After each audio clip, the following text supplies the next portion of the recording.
The summer marks a bold new chapter for one of New Jersey's most beloved public institutions. After more than a decade of planning, design, and community input, the Maplewood Memorial Library has reopened its doors now as the first LEED or LEED gold certified library in all of New Jersey. At a time when libraries across the country are facing budget cuts and political pushback, this $24 million very wise investment is a powerful vote of confidence in civic spaces and public access to knowledge. Joining us now is Sarah Lester, director of the Maplewood Memorial Library, to talk about the vision behind the rebuild, the sustainability features, and what this space now means for the community. Sarah, thanks for joining us this morning. I have a whole bunch of friends who live in Maplewood, in your library. I've been watching as the progress has been made. I'm so excited for you. Welcome. Well, thank you for having me, Ken. You bet. Congratulations on the reopening. How does it feel finally to be able to welcome people back into this beautiful space? It's been absolutely amazing. And so as you said, so much planning went into this.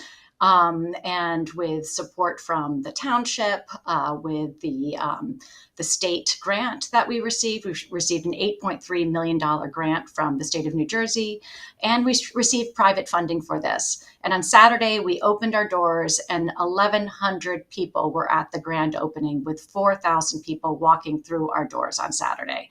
So to say that it was a success is really just putting it mildly. People were really ready for this library to open.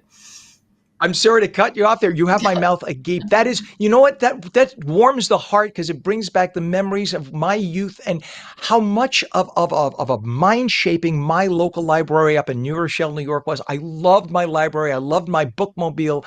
The smell of the books, everything about it excited me to read. So Maplewood's always been a reading town, much like a Morristown or a Montclair. But this new library is also climate resilient. Tell about how Hurricane Sandy and Ida shaped the design and what a smart idea this was. So in 2012, Hurricane Sandy hit, New Jersey very hard, and in Maplewood, 90% of the town was without power. But just the luck of it, the library had power, and the whole town came into the library. And this was a dated infrastructure. The library was from 1955. We literally had probably 10 outlets in the entire library.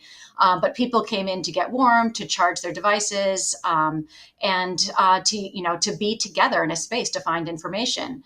And I think we realized at that point that the library that we had was not sufficient for it wasn't adequate for our town. And at that point, we really started planning for what this town really needed, and thinking of the future, what kind of resiliency design factors were needed in this library. So we now have an all-electric building.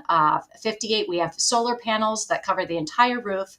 58% of the energy use is offset by the solar panels.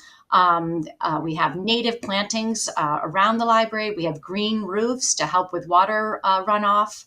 I could go on. So I think it was a pretty devastating thing that Sandy hit our state so hard, but it was actually really helpful in planning for the future and making sure generations to come would have access to a public infrastructure that would be there for them.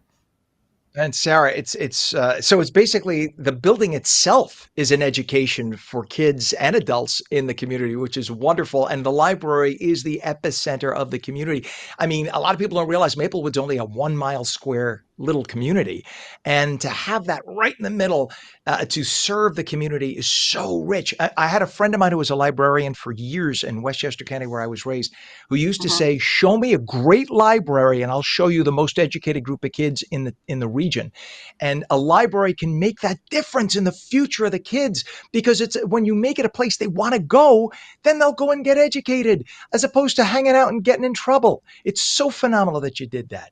Now, there's a lot of buzz about the new teen room, maker space, and the flexible gathering spaces. So talk about the kinds of community activities you're hoping to inspire. So I think that what you said about having inspired spaces is really important for all people, and to make sure there's equitable access to information for everyone in the community was really important.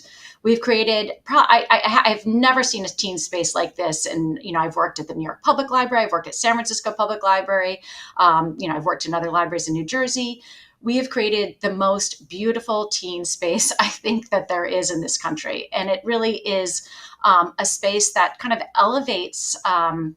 I think it just elevates thought, and we have a middle school right across the street. So after school, we typically get between 70 and 90 students come into the library straight from school, and they now have a space that is inspiring and welcoming, and that they deserve.